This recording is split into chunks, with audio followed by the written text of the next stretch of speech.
আসসালামু আলাইকুম। তো আশা করি সকলে অনেক অনেক ভালো আছেন।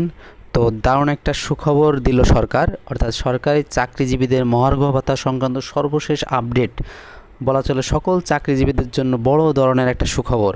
তো এই ভিডিওতে আপনি মহার্ঘ ভাতার এ টু জেড আপনি জানতে পারবেন, অর্থাৎ গ্রেড ভিত্তিক কত শতাংশ পাবেন, কবে পাবেন, এই সংক্রান্ত একটা রিপোর্ট কিন্তু আজকে দৈনিক ইত্তেফাকে প্রকাশিত হয়েছে। তো এই রিপোর্টে কি বলা হয়েছে, মহার্ঘ ভাতা সংক্রান্ত কবে দিবেন, এই সকল কিছু কিন্তু এই রিপোর্টে বলা হয়েছে। তো আমি প্রথম থেকেই শুরু করি।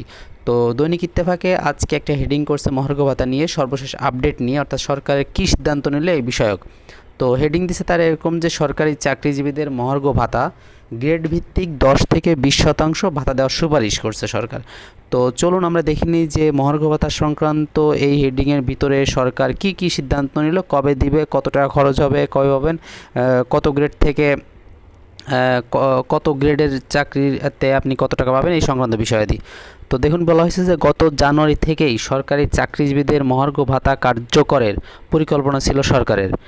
সে অনুযায়ী উদ্যোগ নেওয়া হয়েছিল, কিন্তু সংকটকালীন অর্থনৈতিক পরিস্থিতিতে এ উদ্যোগের সমালোচনা করেন অর্থনীতিবিদরা। এমন প্রেক্ষাপটে তখন মহার্ঘ ভাতা দেওয়া থেকে সরকার সরে এলেও এখন নতুন করে আবার উদ্যোগ নিয়েছে সরকার। অর্থ ও জনপ্রশাসন মন্ত্রণালয় সূত্র জানায় যে মহার্ঘ ভাতা সংস্থানের বিষয়ে প্রধান উপদেষ্টার মুখ্য সচিবকে আহ্বায়ক করে গত ডিসেম্বরে 7 সদস্যের একটি পর্যালোচনা কমিটি গঠন করা হয়। ওই কমিটি পর্যালোচনা শেষে গ্রেড ভিত্তিক 10 থেকে 20% ভাতা দেওয়ার সুপারিশ করে।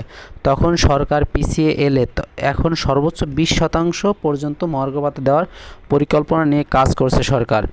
ভাতা দিলে আগামী অর্থবছরে বাড়তি খরচ কত খরচ হবে সেই হিসাব নিকাশও করছে সরকার। সংশ্লিষ্ট সূত্র জানায় আগামী সপ্তাহে অর্থ উপদেষ্টার নেতৃত্বে একটি বৈঠক অনুষ্ঠিত হবে।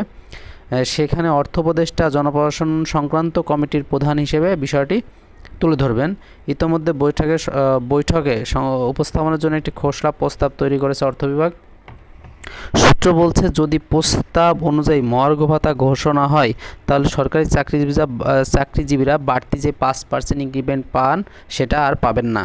জানা গেছে, অর্থ বিভাগের খসড়ায় 11তম থেকে 20তম গ্রেডের কর্মচারীদের সর্বোচ্চ 20% এবং প্রথম থেকে 10ম গ্রেডের কর্মচারীরা 10% বা 15% হারে ভাতা দেওয়ার পরিকল্পনাও রয়েছে, দেওয়ার বিকল্প প্রস্তাবও রয়েছে। প্রথম থেকে 10ম গ্রেডে 10% দেওয়া হলে 6,000 কোটি টাকা বাড়তি অর্থের প্রয়োজন হবে।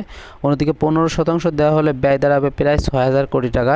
চলতি বছরের মূল বাজেটে সরকারি কর্মকর্তা কর্মচারীদের বেতন ভাতা বরাদ্দ ছিল 82,990 কোটি টাকা, যা মোট বাজেটের 10.41%।